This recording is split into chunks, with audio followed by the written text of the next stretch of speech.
Hey guys, welcome to गरम gossip channel. आज मैं आपको केप फेयर मूवी का रिव्यू और हॉट सीन्स के टाइमिंग के बारे में बताने वाला हूँ।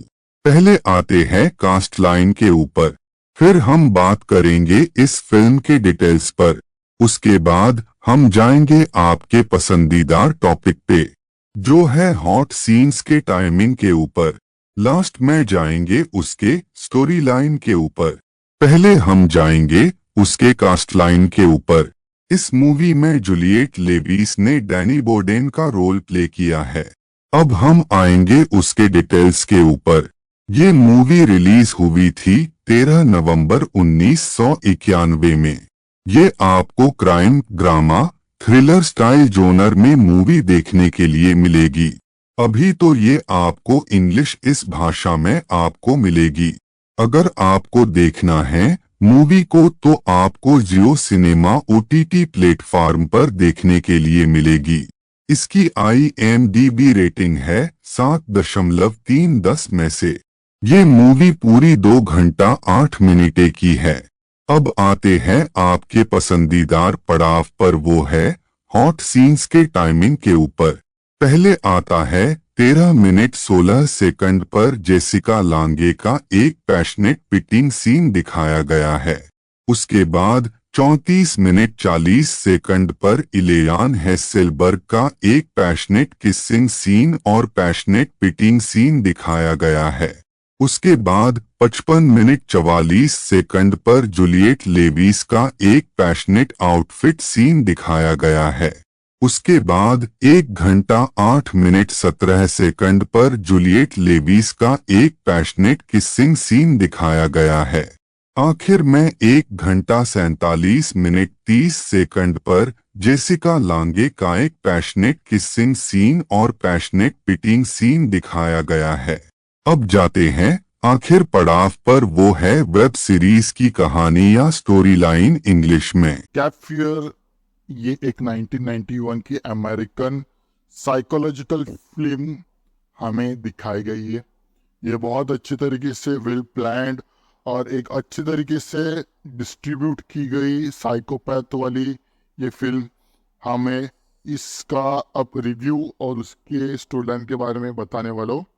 आते हैं इसकी बेसिक स्टोरी लाइन पर, जहाँ पर हमें 14 ईयर्स अगो मैक्स कैडी को 14 साल का प्रिजन हो जाता है, जिसने उसके बिहाफ पर एक लॉयर जिसका नाम सैम बॉर्डन था, उसने उस क्राइम में उसका डिफेंस किया था। कोर्ट के सामने वहां पर मैक्स को सेंटेंस कम होने वाले थे इम्प्रिजनमेंट के, पर सैम ने नहीं किया, क्योंकि सैम को लगा कि मैक्स इलिटरेट है, तो उसकी वजह से वो ज़्यादा से ज़्यादा प्रिजन में रहे उतना ही अच्छा है। और मैक्स बहुत ज़्यादा शातिर था। सिंगल माइंडेड साइकोपैथ होने के साथ उसने खुद को अब सिखाया, स्टडी किया लॉ, और बहुत सारे अनसक्सेसफुल अपील्स भी किए कोर्ट के सामने। अब यहाँ पर 14 साल के बाद वो रिहा हो जाता। रिहा होने के बाद उसका मेन टारगेट होता है सैम, क्योंकि उसे पता चला कि सैम ने उसके साथ धोखा किया है। सैम ने उसके बिहाफ पर सेंटेंस को कम नहीं किया। बिहाफ कि वो कम कर सकता था, पर उसने जो भी विक्टिम्स के जो एविडेंस थे वो उसने छुपाए। तो इस वजह से वो बहुत ज़्यादा गुस्सा था सैम पर। अब सैम के ऊपर वो नज़र रखने लगता है, स्टॉक करने लगता है। वहाँ पर उससे एक लेडी मिलती है जिसका नाम लॉरी डेविस था। लॉरी डेविस को मिलने के बाद उसे अलग ही एक माइंड पे प्लान सोचने लगता है। वो बहुत ज़्यादा इम्प्रेस थी सैम से, इस वजह से वो दोनों फ्लर्ट करने लगते हैं। और फ्लर्ट करते हुए वो दोनों भी एक दूसरे के साथ टाइम स्पेंड करने लगते हैं। वहाँ पर वो उसे बहुत ज़्यादा मारता है, बहुत ज़्यादा उसे पीटता है, और वो उसे डायरेक्टली हॉस्पिटल में पहुँचा देता है। अब वो डरने लगती कि अगर मैं उसके बारे में बता दूँ तो ये मुझे एलिमिनेट ना कर दे। तो इस वजह से वो उस डर से या उसकी मैक्स के एक खौफ से वो कोर्ट में कुछ नहीं बोलती है, पुलिस को भी कुछ नहीं बोलती, पुलिस भी हैरान हो जाती है। अब वो टेरराइज करने लगता है और उसके ऊपर ध्यान रखने लगता है कि सैम कहाँ जाता है, क्या करता है, जिसके ऊपर सैम एक प्राइवेट इन्वेस्टिगेटर ऑफिसर रखता है जो मैक्स के पीछे पीछे चले जाए, मैक्स के हर एक मूवमेंट को वो ट्रैक कर पाए। उसके दरम्यान सैम कुछ गुंडों को हायर करता है और मैक्स को एलिमिनेट करने के लिए भेज देता है, पर वहां पर मैक्स ही उनके ऊपर भारी पड़ देता है। पढ़ने के बाद अब वो बहुत ज़्यादा चिढ़ जाता है और अब वो उसके फैमिली को टारगेट करने का मन में ठान लेता है। उसके लिए उसका पहला टारगेट था उसकी बेटी डैनी। डैनी एक अलग माहौल में रही हुई लड़की थी, तो इस वजह से वो बहुत ज़्यादा अलोननेस फील कर रही थी। अब अलोननेस फील करने के लिए अब वो किसी को ढूंढ रही थी, तो उसी दरम्यान उसे मैक्स मिल गया। मैक्स का सीन ऐसा था कि मैक्स को कोई तो चाहिए था उसके बिहाफ पर लड़ने के लिए, और उसी टाइम पर डैनी उसे मिलती है। डैनी हर एक चीज उसे बताती है जो उसको चाहिए था। अब यहाँ पर जो प्राइवेट इन्वेस्टिगेटर जो उसका ध्यान रख रहा था या उसका फॉलोअप कर रहा था मैक्स को, वो एलिमिनेट हो जाता है।